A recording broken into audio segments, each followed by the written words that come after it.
Answers for Meaning, page 54.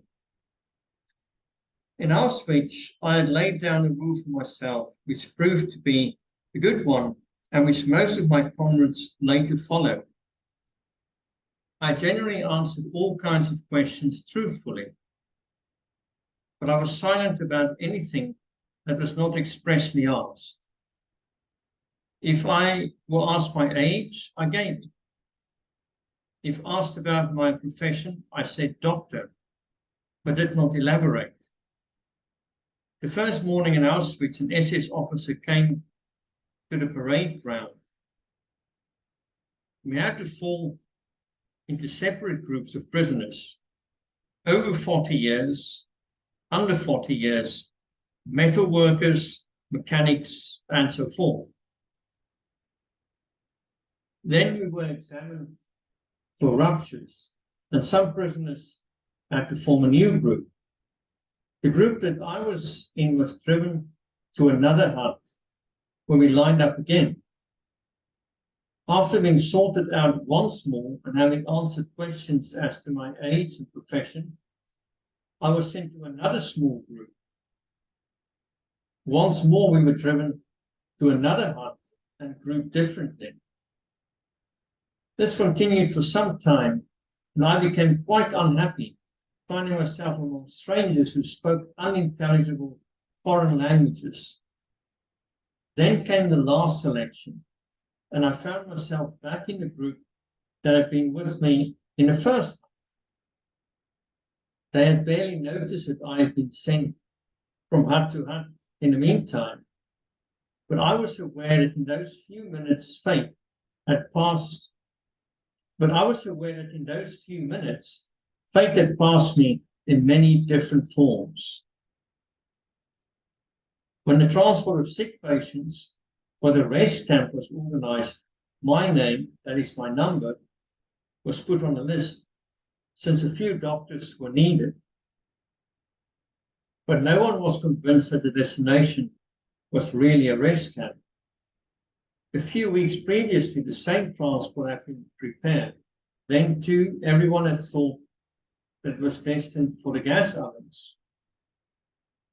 When it was announced that anyone who volunteered for a dreaded night shift would be taken off the transport list, 82 prisoners volunteered immediately.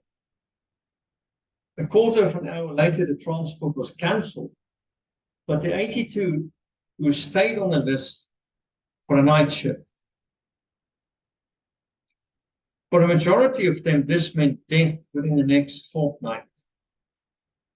Now the transport for the rest camp was arranged for the second time.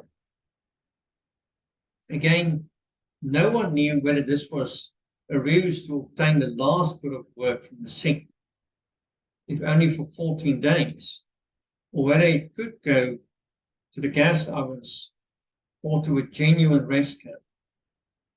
The chief doctor, who had taken a liking to me, told me furtively one evening at 9:45, "I have made it known in the orderly room that you can still have your name crossed off the list. You may do so up to 10 o'clock. I told him that this was not my way, that I had learned to let fate take its course. I might as well stay with my friends, I said. There was a look of pity in his eyes, as if he knew. He shook my hand silently, as though it were a farewell, not for life, but from life. Slowly I walked back to my hut. There I found a good friend waiting for me. "Do you really want to go with them?" he asked sadly. "Yes, I'm going."